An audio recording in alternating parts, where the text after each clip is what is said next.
Bismillahirrahmanirrahim. Assalamualaikum warahmatullahi wabarakatuh. Para santri semua yang kami banggakan, Alhamdulillah pada kesempatan kali ini kita akan memasuki submateri terkait menentukan jenis titik stasioner menggunakan turunan kedua. Masih terkait aplikasi turunan fungsi trigonometri. Uji turunan kedua. Titik X sama dengan A adalah titik stasioner Fx, sehingga turunan pertama dari Fa sama dengan 0. Yang pertama, jika turunan kedua Fx kurang dari 0, titik A, Fa disebut titik balik maksimum.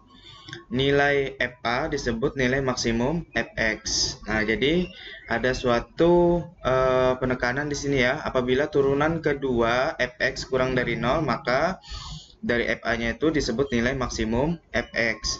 Yang kedua, turunan kedua Fx lebih dari 0, titik A, Fa disebut titik balik minimum. Nilai Fa disebut nilai minimum Fx gitu. Nah, jadi kalau dia turunan kedua Fx lebih dari 0, maka Fa-nya disebut nilai minimum Fx. Yang ketiga, jika turunan pertama Fx kurang dari 0 dan turunan kedua Fa sama dengan 0, titik A, Fa disebut titik belok turun. Yang keempat, jika turunan pertama Fx lebih dari 0 dan turunan kedua Fa sama dengan 0, titik A, Fa disebut titik belok naik. Nah, jadi turunan pertama Fx lebih dari 0, lalu turunan kedua Fa sama dengan 0, maka titiknya itu adalah titik belok naik.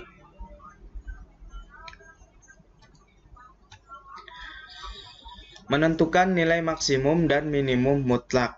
Jika nilai maksimum lebih dari nilai terbesar ordinat titik ujung interval, maka titik tersebut merupakan titik maksimum mutlak. Nah, gitu.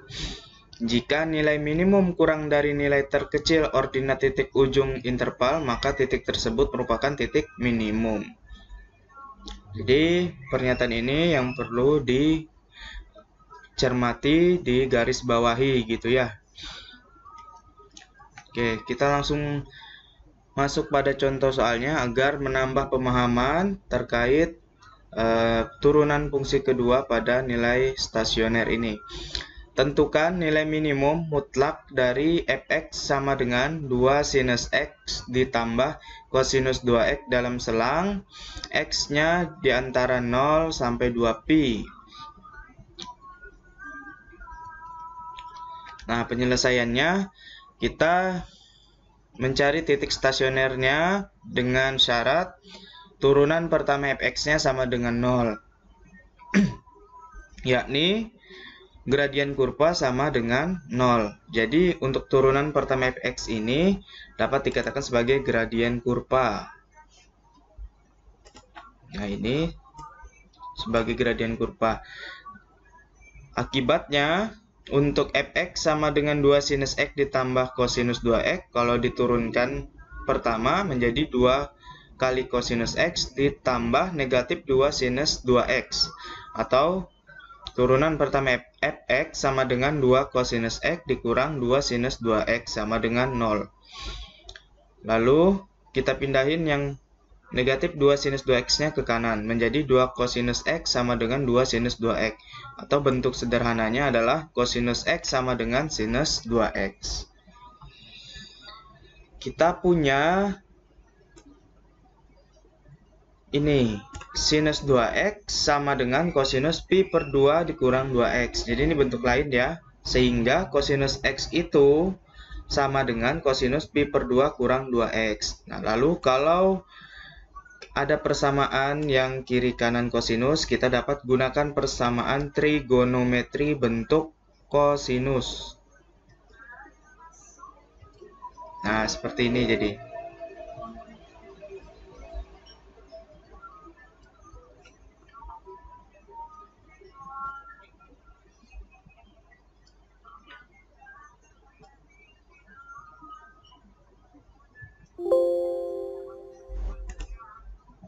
Oke, saya ubah dulu animasinya.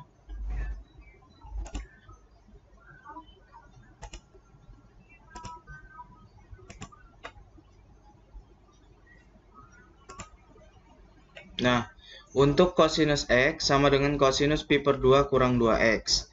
Jadi, kalau dulu belajar persamaan trigonometri pada kelas 11, jadi apabila ada cosinus X sama dengan cosinus alfa, maka mencari alfanya atau mencari X ya, maksudnya mencari X sama dengan plus minus alfa ditambah N kali 2pi. Nah gitu, ini adalah rumus dari persamaan trigonometri.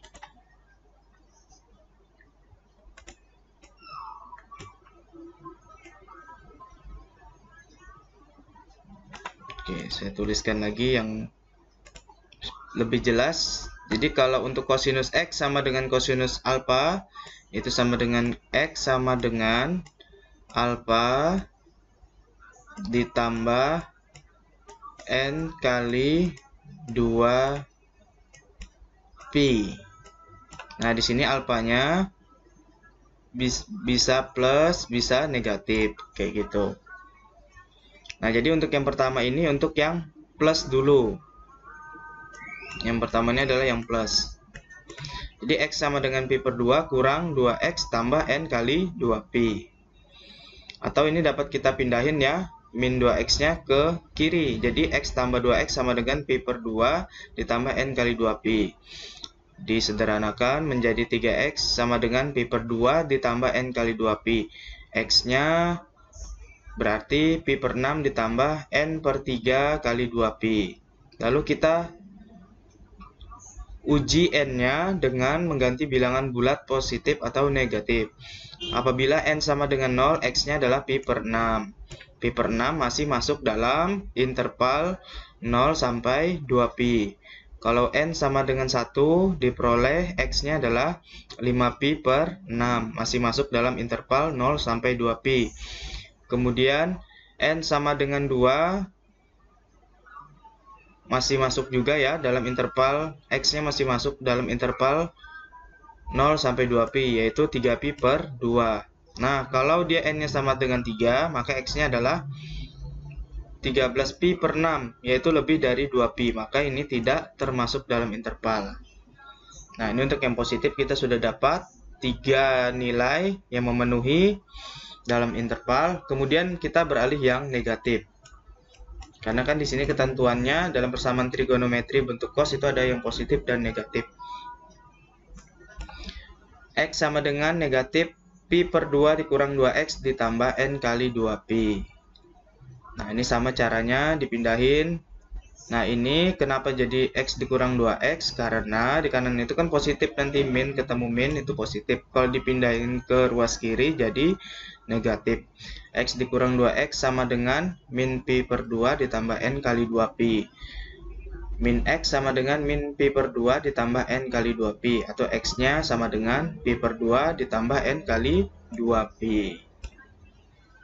Sama nih caranya, uji dengan bilangan bulat positif atau negatif. Jadi N sama dengan 0, X-nya diperoleh pi per 2. Masih masuk dalam kelas intervalnya, yaitu 0 sampai 2pi.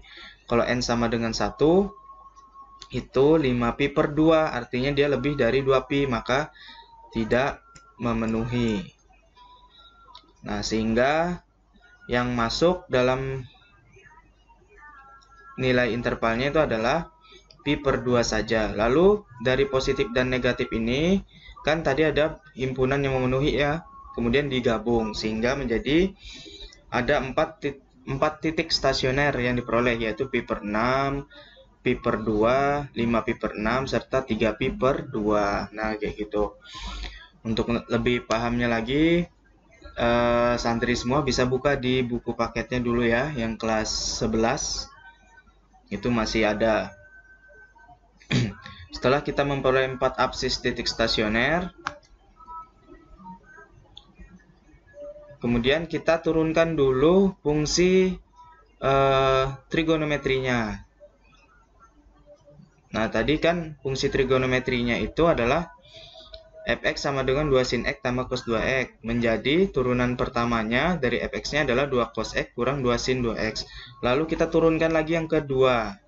Menjadi 2 kali negatif sin x dikurang 2 kali 2 cos 2x. Atau menjadi negatif 2 sinus x dikurang 4 kali kosinus 2x. Nah, ini adalah turunan kedua fungsi fx-nya. Setelah kita peroleh turunan kedua fungsi fx-nya, maka 4 titik absis titik stasioner tadi kita uji ke turunan kedua fungsi trigonometri ini. Nah, untuk yang turunan kedua fp per 6 diperoleh di sini negatif 3 kurang dari 0, yang artinya kalau dia kurang dari, maka itu sebagai maksimum. Lalu kalau turunan kedua fp per 2-nya diperoleh 2 lebih dari 0, yang artinya minimum. Nah, jadi dia kebalikan gitu ya. Kalau dia kurang dari 0, berarti maksimum. Kalau dia lebih dari 0, itu adalah minimum. Turunan kedua F5Pi per 6 itu adalah min 3 kurang dari 0, artinya maksimum. Turunan kedua F3Pi per 2 diperoleh 6 lebih dari 0, artinya minimum. Nah, jadi kan sesuai dengan definisi yang di awal tadi gitu. Jadi diperoleh ada 2 absis minimum, yakni Pi per 2 dan 3Pi per 2 nih. Nah, ini sebagai minimum. Ini minimum. Ini juga minimum. Nah, yang lainnya itu adalah maksimum. 2 absis maksimumnya yaitu X sama dengan Pi per 6 dan X sama dengan 5Pi per 6.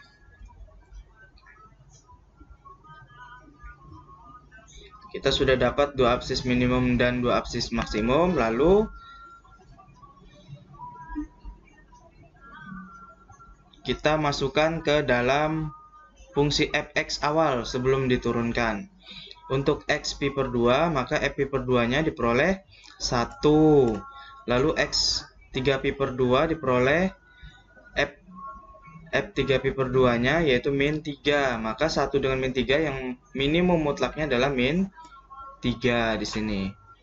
Nah, berikutnya untuk yang maksimum juga sama, disubstitusikan ke dalam fx awal yang sebelum diturunkan.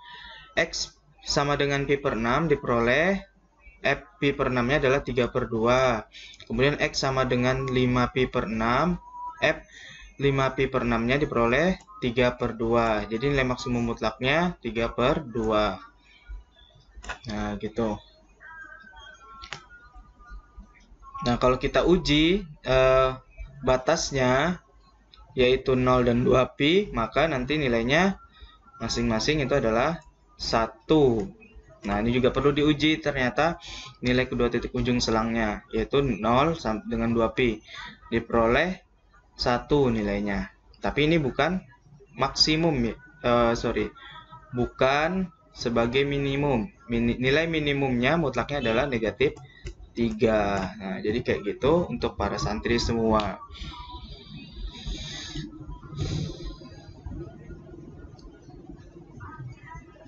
Ya, mungkin ini yang dapat saya sampaikan. Semoga dapat membantu belajar para santri semua. Saya ucapkan terima kasih. Wassalamualaikum warahmatullahi wabarakatuh.